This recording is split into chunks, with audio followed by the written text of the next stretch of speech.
Good afternoon, listeners, and welcome to today's edition of the Business Corner. I'm your host, Sandrine Rattan. Today is Monday, June 12th, 2017, and as per usual, I must start by extending special thanks to our sponsors, First Citizens and the Career Business Hatchery, for supporting this important initiative. Last week, we started our conversation on employment, and my guests were Joseph Remy, Secretary General of the Communication Workers Union. He is also President of FITON and the President of the Cooperative Credit Union League. Lindhurst Murray, Industrial Relations Consultant, and Rudy Singh, Opposition MP for Couva North, who all shared some very important data and information relating to this country's current unemployment situation. We did promise to continue the discussion today, and collectively we would attempt to identify at least short-term solutions or even suggestions that can assist in alleviating the situation. And in studio again with me is Mr. Lindhurst Murray, IR consultant, along with Trevor Johnson, General Secretary of the Bankers, Insurance and General Workers Union. We are soon to be joined by Brian Rooplal, Head of Human Resources at Guardian Group and member of the IR Committee at the ECA. We also expected to be joined by Mr. Joseph Remy, who had an unexpected commitment. But in the meantime, we will start with the two gentlemen that are in studio with us, Lindhurst Murray and Mr. Trevor Johnson of the Bankers, Insurance and General Workers Union. And gentlemen, a warm welcome. Thank you very much for having me again, Sandrine, and greetings to all of your listeners, both locally and internationally. So gentlemen, I think the situation is continuing. On my end, I'm getting calls from a number of displaced employees from different agencies. And I just want us to sort of put a handle on some solutions. In having a discussion or fair discussion with the ECA representative this morning, he indicated, because I know the ECA is the voice of the employers, one of the things he indicated to me was that in an employment situation, once the crunch hits home, the first write-off you get is the human capital. And I started the conversation with Trevor when I came in. So let us just come to it. Let me start with Lindhurst. Seeing that you were here last week, Lindhurst, as an IR expert, what are some of the solutions that you see that you would want to share for the employers as well as displaced employees out there, knowing that there is some light at the end of the tunnel? Sure, thank you again, Sandrine. One of the concerns that I have is the lack of communication, the lack of trust that exists both with the union representatives and the employer representatives in terms of being able to sit and discuss measures and ways that we can look at how we can reduce the situation of unemployment. Now, I am all for, as I indicated in the previous time, I'm all for alternatives to the reduction of staff. And I made a point on the last occasion, and Joseph Remy said something that is quite instructive and quite truthful. I had said that employees, workers, need to look down the line and reduce their expectations. And Mr. Remy quite rightly said, similarly, employers need to do that. Yes. In terms of their own expectations of their profits and what have you. Now, looking at that, you know that employers have their old stakeholders. They have to look at various aspects in terms of how they can say, I will reduce this and I will reduce that. But if we are not going to sit down and communicate and talk about the various avenues, if, for instance, a reduced work week, yes, instead of sending home everyone, we can look at reduced working hours so that everyone can be able to have a bite of the cherry. In as much as you can find that an individual may be able to work 2 days at one place, he may be able to find some form of employment at another place for probably 3 days, yes, or another 2 days, so that at least the economy will continue to be boosted. It would also mean that the individual will be able to have some sort of money coming home to see about his family, as opposed to just saying to this guy, look, you go home, we have nothing to offer you. Severance and retrenchment does not come overnight necessarily. There are factors and there are signs that point to certain things happening.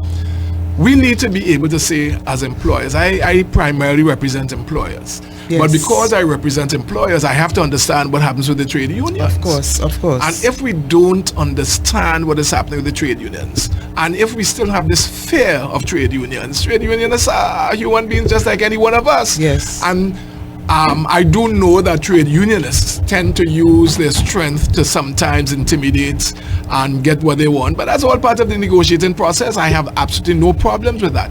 But we need to understand that we cannot at all times be looking to just simply send home people without giving them an opportunity to find some other form of income. Yes, that is my main concern. Yeah. And Lindhurst, I want to come back to you on that point, because what it means therefore is that employers need to do some more work, and perhaps they need to change the lens through which they look at the whole issue of growth and revenue and so.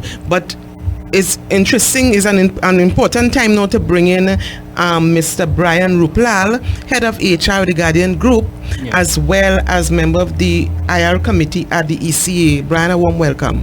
Thank you very much for having me. Yes. Brian, when we spoke, I indicated to you that today we would be looking at some short-term solutions and putting some suggestions out there for employers as well as employees. Sure. And I know the ECA represents the voice of the employers. So sure, I'd like to bring you in to just share with us some of the ideas or some solutions coming out from the ECA. All right. Well, I mean, what I want to talk about this afternoon, I don't think it will be anything brand new. I think most employers in Trinidad and Tobago understand the issues that we are faced with at the moment, as a country. I mean, the general advice we give to employers is that before they undertake any retrenchment exercise or any restructuring exercise, is to study the organization very carefully. That is the first thing you need to do. What we try to say to employers is to avoid knee-jerk responses. They need to study the organization very carefully, and they need to determine the approach they are going to take.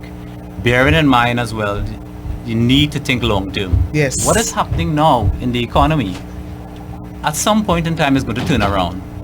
And what you need to ensure as an employer is to ensure that, yes, you may need to make certain changes, but when things turn around and the economy begins on a track to grow and so on, that you have the skills that will help your business to be competitive and to be profitable. So you always have to think long term, and you always have to study the organization carefully, bearing in mind what's happening now is just short term and should change over time. Okay. In terms of the solutions, I mean, there are many things that HR people take into account and HR practitioners take into account before they undertake a restructuring exercise and determine that there may be a need to separate employees. One of the simplest things I always say to employers is in any organization, there's something called the natural attrition rate. Yes. All right?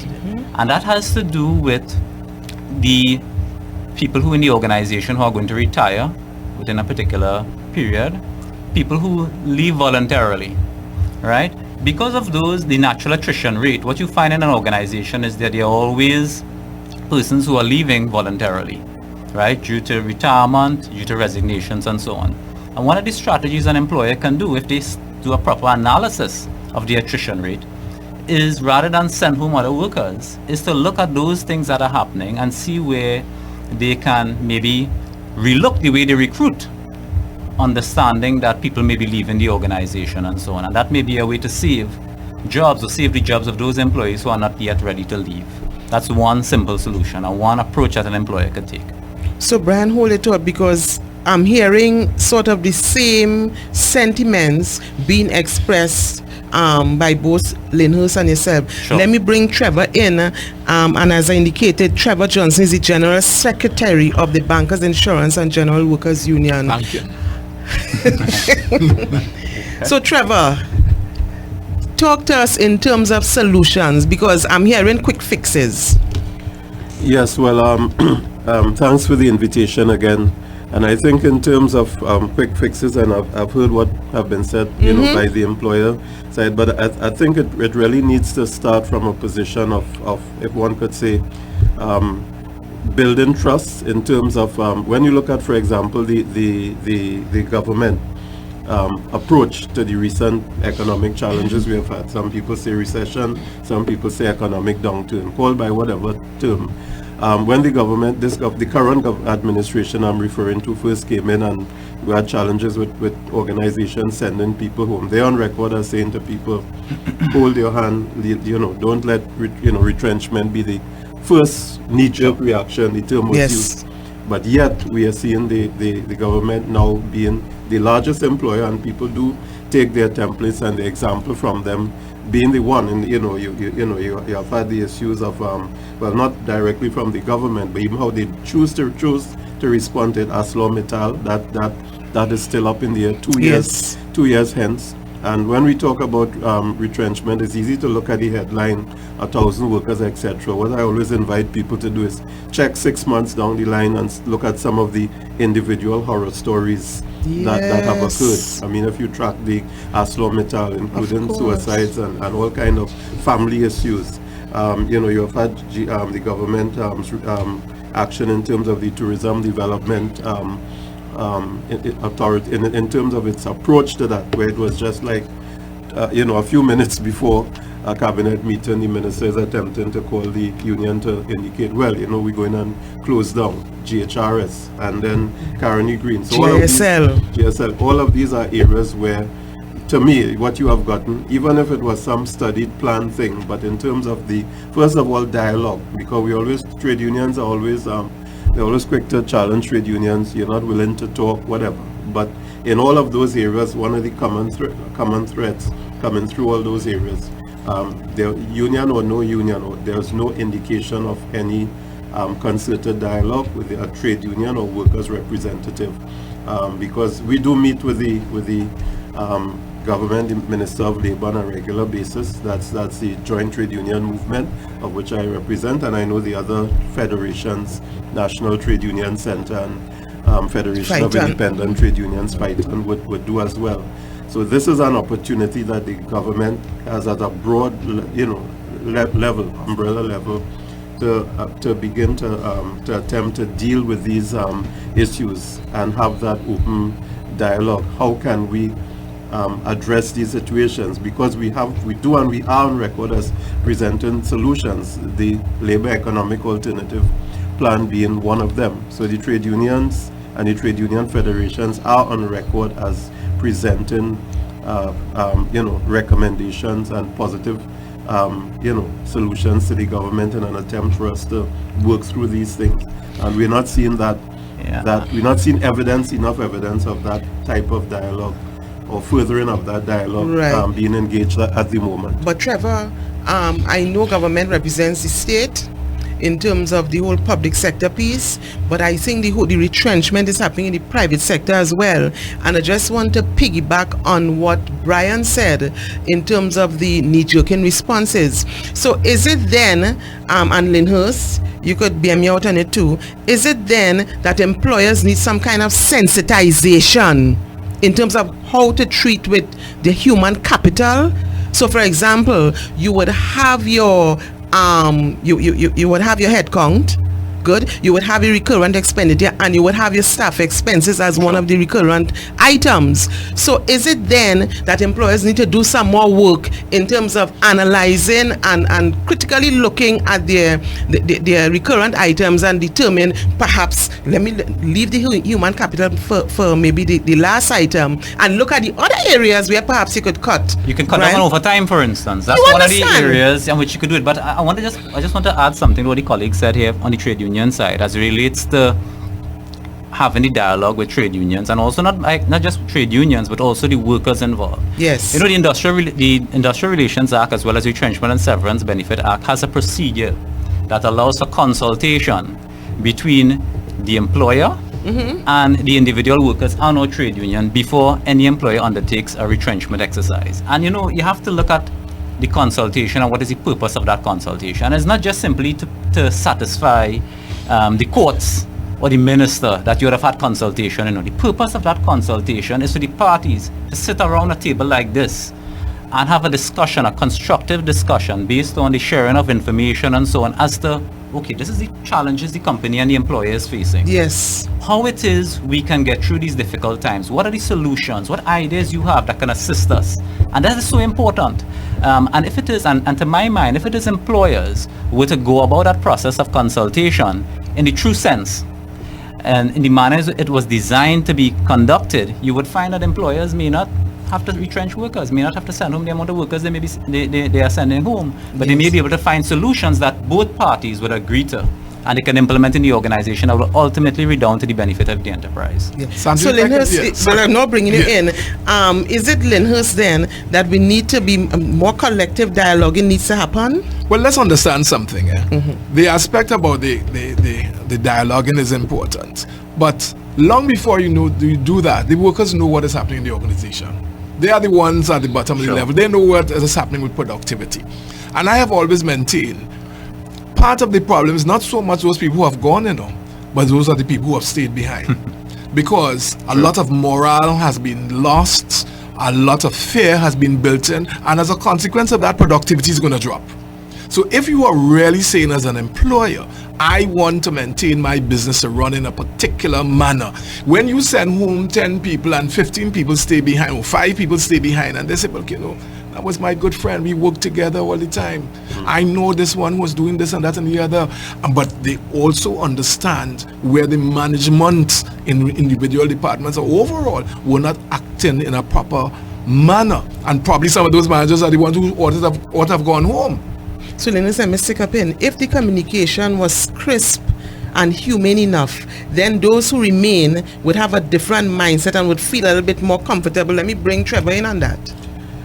Well, yeah, I remember I started off when Lindhurst was talking about trust, and that is where I started off. But as I said, the whole issue we are seeing, because you mentioned the private sector, and right now my own union is challenged by dealing with retrenchment in the private sector in terms of the media, all the daily media. Right now as we speak, we have retrenchment issues. Right now as we speak, we have the second largest bank in the country. Right now, we were just on the media at a press conference today, over 1,000 workers in the last 6 years, whilst this union big was waiting for recognition, right? And up to and then again, just implementing. We are the recognized union implementing new hours of work without any dialogue with the union or with the workers. So that these are issues that. Then the issue of violation of collective agreement. In several of these places, the majority of these places I've spoken about, there are collective agreements that exist. So one of the things we are dealing with was also the violation of the collective agreement that was freely negotiated between the union and the employer. And Trevor, I think on another program we need to talk about this whole issue of collective agreement, because in another dispensation I got some very negative kind of feedback about that, and it's really lack of understanding and trust and honesty. So I think we need another program, but unfortunately we need to wrap because we have some other commitments to the program. So let me start with Lindhurst, to the second wrap, Lindhurst, in terms of our conversation today. I know it's short and we didn't have enough time, but certainly, what you could leave with our listeners. We feel cheated. Yeah. We feel cheated. No, we'll make up for that. Because you see, industrial relations is something that has been swept under the carpet. At one time, the press used to have a whole series of things about the press talking about industrial relation. And I guard very jealously my role in industrial relation. The thing is that we need to understand the industrial court has a primary role in all of this. And I have found that, and no offense meant to Brian, the majority of people who are involved in human resource management don't understand industrial relations. So they make some critical errors in advising their principals in terms of what should be done. And at the end of the day, you have some very disgruntled people, you have some very disillusioned organization, and you have a lot of problems. They need to call me. We know it too well, Brian. 3 points, right? Okay. 30 seconds. 30 seconds. Okay, well, I'll end where I started. So I think it's important for organizations, before they make any decisions to send home workers or reorganize, they need to study the organization carefully. That's the first point. Second point I want to make as well is for organizations to remember, even in these difficult economic times, to think long term. The challenging economic times are going to turn around. I need to ensure at the end of it that you have the requisite skills that will allow you to be competitive and profitable. And the final point I want to make has to do with consultation.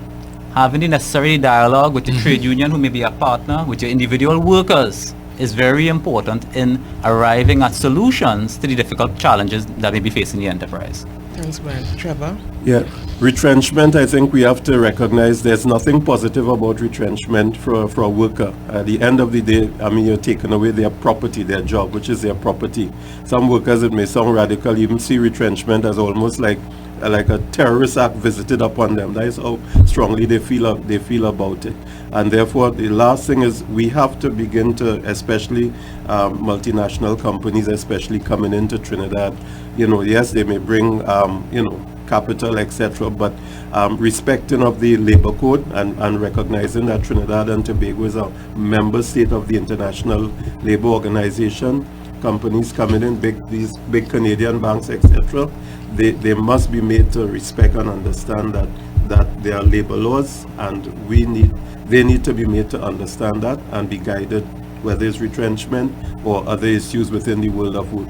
Great, gentlemen. We have had a healthy discussion which needs to continue, but I will talk to you all and we will try to organize another session. But thank you so much for sharing on this very important topic. It's not ended. Thank you for having us. Lindhurst Murray, IR consultant, Brian Rooplal from the ECA, and Trevor Johnson from the Bankers Insurance and General Workers Union. Thank you so much. Thank We'll you. take a short break. Business Corner will be right back.